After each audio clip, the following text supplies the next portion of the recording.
Bien, moi je vais intervenir à un double titre de député, soucieux que les lois de la République soient appliquées comme il convient, et de président du Conseil général de la Corrèze, département qui a été finalement au cœur d'une actualité à travers ce qu'on a appelé l'affaire de Tarnac. Il y a un an donc, a été organisée une opération de grande dimension qui a conduit à l'arrestation de plusieurs personnes dans un village de la Haute-Corrèze, Tarnac.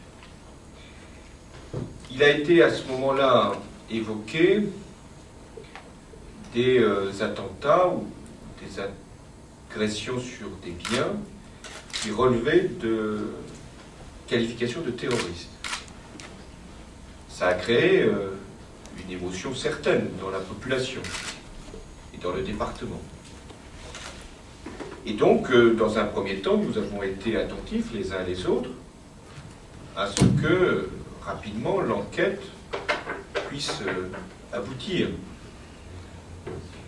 Un an après, nous constatons que la totalité des personnes qui ont été arrêtées, déférées, sont aujourd'hui en liberté, même si demeurent les inculpations, les mises en examen.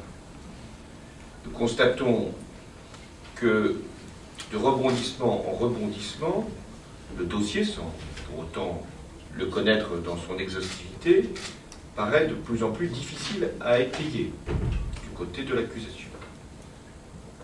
Et enfin, qu'il y a régulièrement des événements qui se produisent comme pour justifier la prolongation même de l'instruction. J'en tire donc deux conclusions. La première, elle est de l'ordre du fonctionnement de la justice. Rien ne peut justifier aujourd'hui la qualification de terroriste aux faits qui ont été à un moment évoqués. De même, rien ne laisse penser aujourd'hui qu'il y aurait lieu de prolonger l'instruction. Il faut donc l'accord. La deuxième conclusion, elle est politique. Une espèce de conditionnement de l'opinion a été engagé il y a plusieurs mois, avant même l'affaire de Tarnac, pour évoquer les risques d'une forme de terrorisme de l'ultra-gauche. Et un livre a servi de justification à cette opération. La ministre de l'Intérieur elle-même, conseillée par tel ou tel, a cru bon de mettre en condition. Et l'affaire de Tarnac en était l'illustration. Je pense qu'il relève donc maintenant de la ministre de l'Intérieur de dire tout ce qu'elle sait, ou ce qu'elle ne sait pas, sur les éléments qui avaient justifié de sa part cette publicité. Mais elle ne peut pas rester silencieuse parce qu'elle a déjà trop parlé. Parlé avant l'affaire de Tarnac, parlé au moment de son déclenchement, et parler après.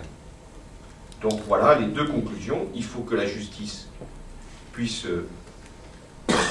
terminer, clore son instruction, et peut-être effectivement considérer qu'il n'y a plus lieu de poursuivre.